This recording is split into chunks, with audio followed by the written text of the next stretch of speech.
Hello again, ladies and gentlemen. Welcome to Damn Straight, my weekly commentary, news, and views for the week of September the 15th through the 22nd, 2013. My name is David Zublik. Thank you for being with us today.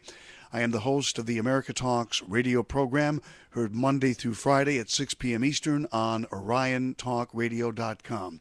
Let's get you up to speed on some of the things going on this week. First of all, we made some updates to the website this week. Our website, americatalks.com, changed around a few things on the radio page. You can now go directly to our website, americatalks.com/radio, and listen to the live broadcast of my program, Monday through Friday, 6 p.m. Eastern. We have the Orion Talk Radio web player right up there, and the chat room, the same chat room that you can be in when we're on the air, is also on the radio page as well. In addition, we have the Ustream player. We used to simulcast the radio show on Ustream at the same time so that you could watch the show streaming live as we did it. That was causing apparently some echo problems for some of you listening to the broadcast, so we decided to discontinue simulcasting the show on Ustream, and instead we're going to use Ustream for these weekly commentaries, Damn Straight commentaries, which will be available on my YouTube site as well, and we will send the commentaries out to you with our weekly Z-Blast. Those of you who have signed up to receive our Z-Blast on the homepage of americatalks.com. It's a Yahoo group called America Talks. Basically, once a week, we send out some information, news, and information that you're not going to find anywhere else. Stuff we talk about on the radio show, stuff that's going to be coming up on the program in the future. So check all that out.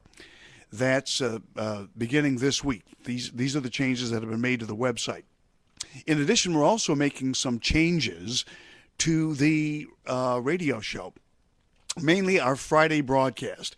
Beginning this week, we are going to use the Friday show to kind of reach the outer boundaries. We're going to call it Outer Limits Friday, and what we mean by that is we're going to explore subjects that we don't cover during the rest of the week.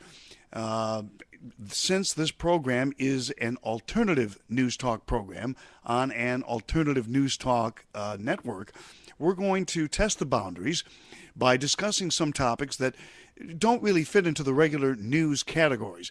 We're going to talk about such things as the paranormal, the occult, the wildest conspiracy theories, UFOs, the Illuminati, things that really are way out there but do fit into the realm of alternative news, and therefore we think we should be talking about them, and we think that you might want to participate in the conversation. So that's going to be starting this week, Friday, September the 14th, that we're going to have our first Outer Limits Friday broadcast, in which we are going to touch, and I don't know yet at this point what it is we're going to be talking about this Friday, but believe me, it's going to be big, and it's going to be a lot of fun. All right, let's get you up to speed on some of the news breaking just this week. The Centers for Medicare and Medicaid Services it wants to require health care providers now to include social and behavioral data in electronic health records and to link patients' records to public health departments. This was just announced this past week. In other words, when you go to your doctor, let's say you're complaining about a pain in your arm, or you're complaining about some sort of, gastrointestinal problem, or some normal healthy sore throat, or whatever it is, right? Well, in addition to gathering all kinds of information under Obamacare about whether or not you possess a gun in your home and all this sort of stuff, now they want to get some social and behavioral records from you. They want to make sure that you are mentally stable, at least according to whatever their standards of mental stability are. I would be very, very wary of this if I were you. Healthcare experts are saying the proposal raises additional privacy concerns over Americans' personal health information, on top of worries that the Obamacare data hub could lead to abuse by bureaucrats and identity theft. Watch for this stuff to happen. Kathleen Sebelius is behind this. She wants to be able to collect all kinds of data above and beyond what is supposed to be, between you and your doctor. This is all going into a huge system.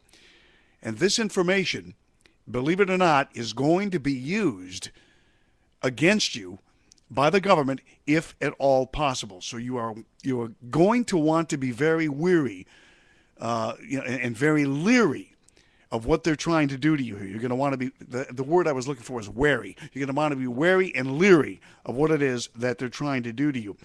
The CMS currently covers 100 million people through Medicare, Medicaid, and the Children's Hospital Insurance Program, and is tasked with running Obamacare.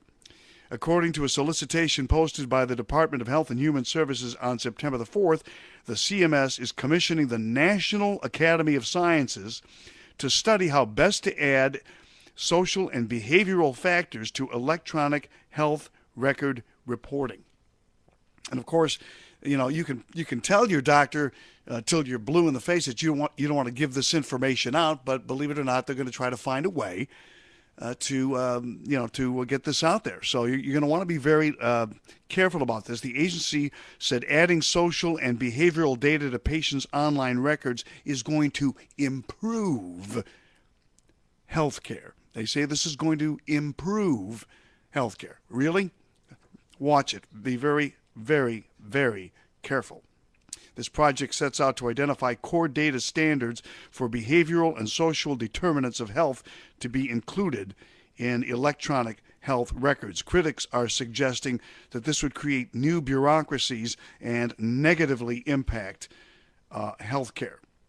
And Chris Jacobs, a senior policy analyst at the Heritage Foundation, said this sounds like an example of the federal government further intruding on the practice of medicine. Now, mark my words, folks, the government is after your every record, because if they have this information, then they're more able to easily control you. Also in the news this week, possible false flag here. The FBI is warning that terrorists are going to be attacking fuel storage plants inside the United States. As the men in power prepare to play their next card in hand, the stage has been set by the FBI to usher in a new Pearl Harbor in America, just as globalist white papers reveal. This is from Intellihub.com. With all of the media rhetoric and hype about the Syrian situation, it's hard to catch every news report that's going on here. Apparently, however, Intellihub got a hold of this one. According to a recent write-up, the FBI handed out a warning during an energy conference which took place about 1 week prior to the 12th anniversary of the September 2001 attacks, which in turn prompted the Petroleum Marketers Association of America to release a statement to its members. Certain people in the know take this as a red flag, considering the similar warnings followed by rhetoric circled just before the attacks of 9/11.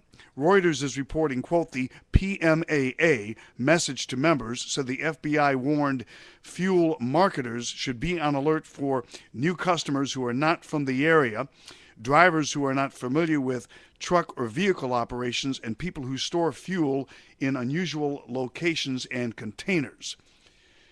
Well, again, if this is real, then it's something that the Fuel Marketers Association should be concerned about. If it is a false flag designed to scare people, which our government is famous for doing, or if something like this does occur, don't necessarily assume that it is jihadists that are pulling this off. This would be the perfect opportunity to stage another false flag attack, and use it as a reason to trample on more of our constitutional rights and freedoms, perhaps impose martial law, the police state, and start rounding people up and holding them without charging them with anything. Also today, there's a new police toy out that resembles a ray gun. that supposedly can disable threatening vehicles via EMPs. The big concern here is that it's going to be used by local police and military on the streets of America. A new gadget built by Deal Defense, much like a portable electromagnetic pulse ray gun, can disable vehicles using their electronic circuitry, rendering the vehicles useless in the battlefield or pursuit conditions. This technology was put to the test on the battlefield in Afghanistan back in 2011, while police departments and militaries around the world will likely grovel over the device. Deal Defense is also a maker of guided missiles and other weaponry. So this is apparently a new weapon which the police departments will be able to use to just shut down a car. Now, when you combine this with the technology that makes it possible to actually take control of an automobile, such as probably was the case in the death of reporter Michael Hastings, our government is actually finding another way to take control of everything that we do, to spy on us and to prevent us from being able to move freely about the country. Folks, you need to be concerned about this. These stories and more are a lot about what we're going to be talking about this week on America Talks, Radio for Patriots, Monday through Friday, 6 p.m. Eastern, on OrionTalkRadio.com. And remember, this Friday we will be adding our new Friday feature, Outer Limits Friday, where we really test the boundaries with conversations about stuff that's really way out there. But I think you're going to find it very informative and entertaining. I'm David Zublik. This is the Damn Straight Commentary for the week of September the 15th through the 22nd, 2013. Thank you for being with us. We'll talk to you again real soon.